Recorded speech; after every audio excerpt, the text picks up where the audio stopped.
Alright, my measurement here calls for 140. I'm barely over the 140 line, uneven, but it go like that, it goes down, you can't really tell. Anyway, I'm about to pour some red into here, and I'm going to mix a couple different reds. I have this scarlet, this pretty bright red, and then I have blood red. So I'm going to use this little old magnet divider here, and that's not really working for me. I need more than that. I'm just going to pour some in here. See what this looks like and get it all nice and bright.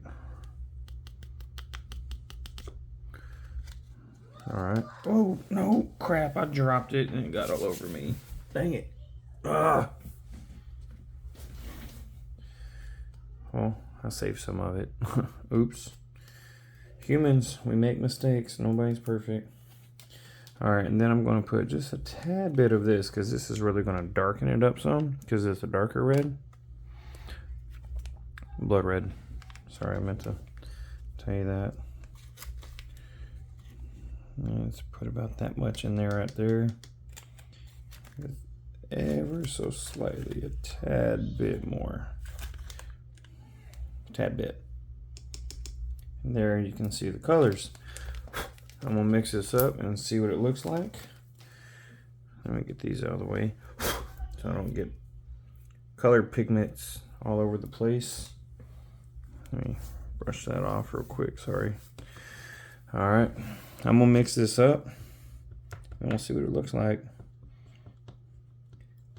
I kind of go upwards and downwards as I sort, not just straight flat horizontal circles, but I kind of go up and down, pushing up against the walls, going down at the bottom, and then lifting up, over, down, up, over, down, up, over. That's what I'm doing really, really fast to kind of intermix the clear epoxy with the pigmented colors. And you got to scrape the walls here with your mixing stick. These are simply just popsicle sticks. Sorry, my hands are like all up in the way. It's kind of hard to do this with the camera and trying to record everything. But I'm going to try to get all these powder pigments mixed in with the liquid epoxy. Scrape these walls because you want everything incorporated. Sorry, I just got to put my hand over here. It's weird putting my hand around the camera. So I'm going to mix this up. It's actually looking pretty good. Scrape these walls again. There we go. Try to get everything incorporated, everything mixed up. That looks pretty good.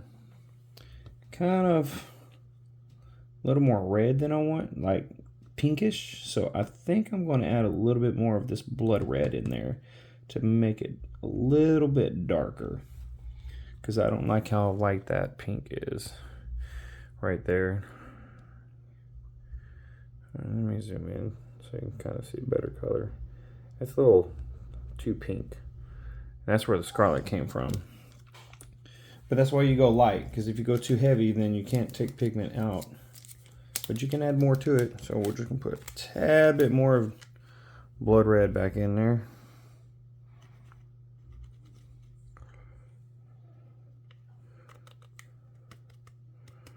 There we go. We'll try that much.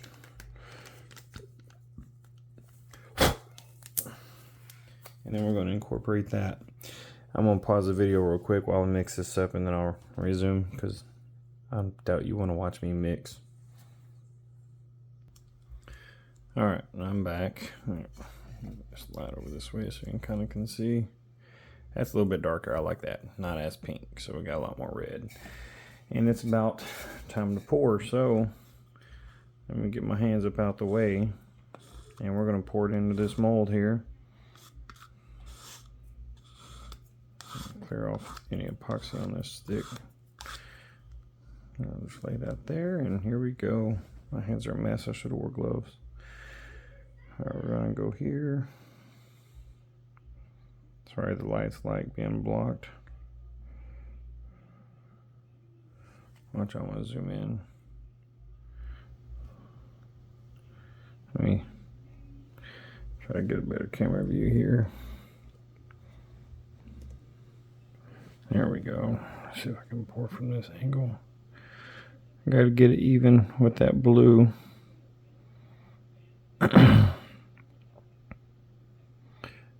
And it's just about there. There we go. Alright, and then we're going to pour this side. Whoa! That came out a little too much. Well, not too much, but too fast. There we go, look at that. And it sits up pretty evenly. I'm all dripping all over the place. We're going to take that and just push it right in there. And then what I like to do is kind of just make little swirls and stuff in here. Just make it kind of look cool.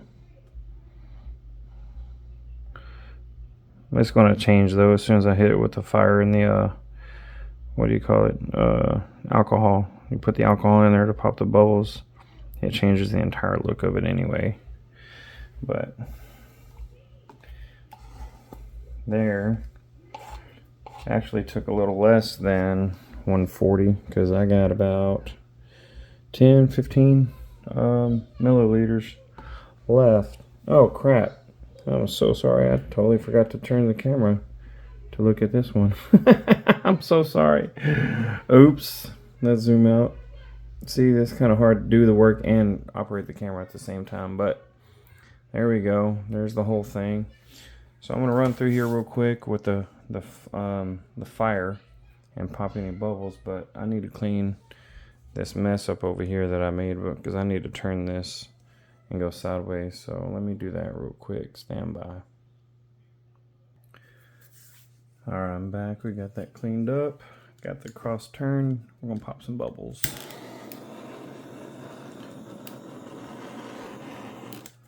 That was a little high. I hit the corners of it because it likes to collect on the sides. So you hit it with a torch, pops the bubbles. You can use a heat gun or blow dryer if it's on high enough.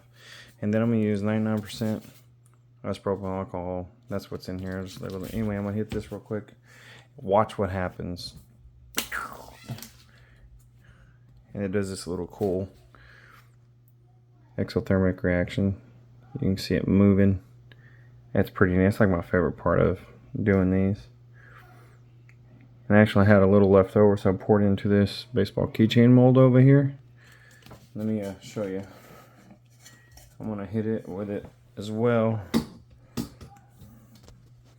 All right, let's zoom in. And just a little bit. You can see it kind of moving around in there. Looks pretty neat. Ooh, I have an idea too. After dropping a few more drops on here. Okay, so you see in the cup I have almost 30 milliliters left. Guess what? I have another mold. I'm just going to pour it into a leftover mold so I don't waste it, because I don't like wasting epoxy. So I'm going to grab this mold here. It's got a blue cross in it. Let me blow out the trash that's in there. Any debris. Dang it. And I'm just going to pour on top of this one. Here, let me try to get over here so we can see it better. There we go. All right, so we're going to try to take two on this pour here. Let me rotate the camera around. We'll get a zoomed in shot here since we missed the pour a while ago. All right, let me zoom in. Set the camera correctly. There we go. Rotate the light over there some. Then we're going to take this and we're just going to pour. Actually, let me pour with this hand so I can scoop out with that hand. Alright. I'm going to just start down here and I'll finish up at the top.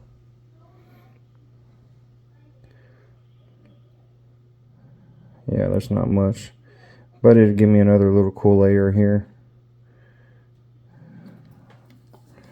Let me just scoop all this out.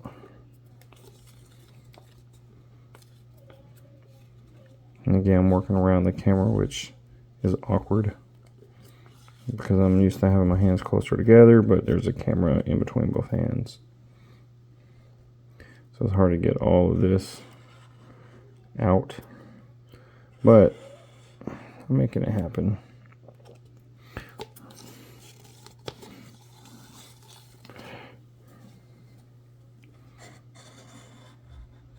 There we go. This way I don't waste 30 milliliters of epoxy. I'm trying to scrape everything I can out this little cup here because, well, I won't say every little bit matters, but I don't want to leave that much left over because this stuff costs quite a bit of money. You don't just want to throw money away. I could have threw away like $2 just now, but guess what? I sacrificed and saved $2 worth of epoxy by having this leftover mold here.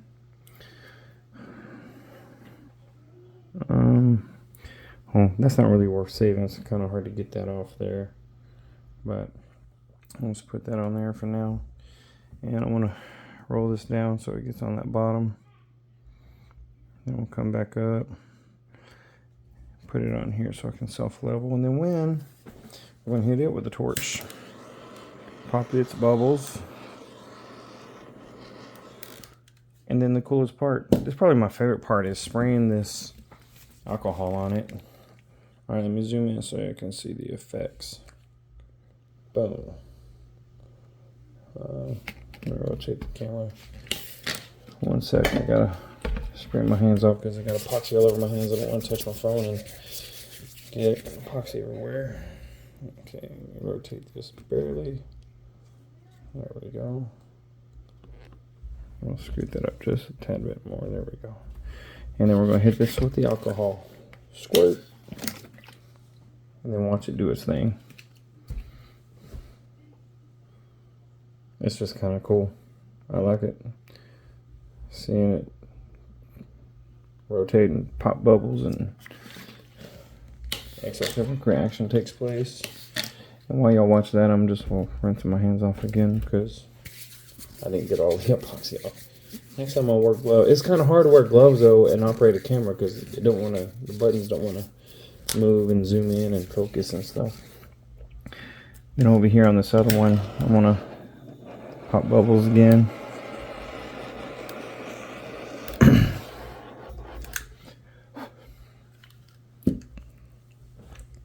That was kind of done. You can kind of see it though.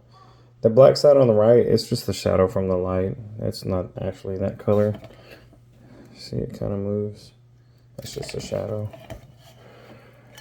Anyway, we'll come back to this one because I'm going to hit it. I just popped the bubbles with the torch, and I'm going to hit it one more time with the alcohol. And then we hit that little guy. And then that really doesn't do another exothermic reaction. If it does, it's very, very faint, very light. It's kind of hard to see. It really, the main one takes effect on the first one. But I see what's going on here. I need to make it, I might have over poured just a little bit. I want that red in there. I want that blue all the way to show. There we go. Get that out of there. So we gotta keep an eye on this as it starts to gum up to make sure that this doesn't happen, because I don't want the red to flow. Now I got the blue all the way in the corner, but when I took these little balkers off, it left a small little gap. You know what, actually, oh, it's gonna be kind of hard to do that. If I pour it that way, it gets up on the walls a little bit more. I'll trim them off later, and that way it keeps this out of there. Oh crap, just got underneath. All right, and to clean that off, I'll just hit it with some alcohol. I'll use a little, I have a wipe. Baby wipes have alcohol in them. Baby wipes are your friend. There we go. I'm just gonna make sure that this little, that comes off there. That gets squished back down. This blue that's already hardened, I gotta go down because epoxy will, it actually, when I picked it up, it started to go underneath. I felt it. All right, that looks good there though. Make sure I get all this crap out so it doesn't cure into. I mean, this blue's already cured. That was step number 1. This is step 2, is getting the red. That red looks good though. I like that red. And then we're gonna hit the small one again. This is part 2. You do it every couple minutes as it starts to gum up, pop some bubbles. Then we go hit it with the alcohol again. And that's pretty it. You just pretty much leave it alone after this and just let it cure. So once you do it that second time, it's kind of just leave it alone. Let it do its thing and just cure up. I mean, if you wanted to, you could come back in, do a little design now with a toothpick or popsicle stick or whatever. Just kind of whatever you want to do to make it look like this. If you don't touch it after with heat or alcohol, this design will kind of stay in here. But I don't know. I usually do circles like this, and I try to draw like a line, but it's kind of hard to make it perfect, because when you go in here and try to make everything come to the center or something like that, something wants a curve. So if I like draw a line down, you'll see that, but then it doesn't look good because it's kind of curved. So it's just random. Now it will still shift and move a little bit, but for the most part it stays pretty still.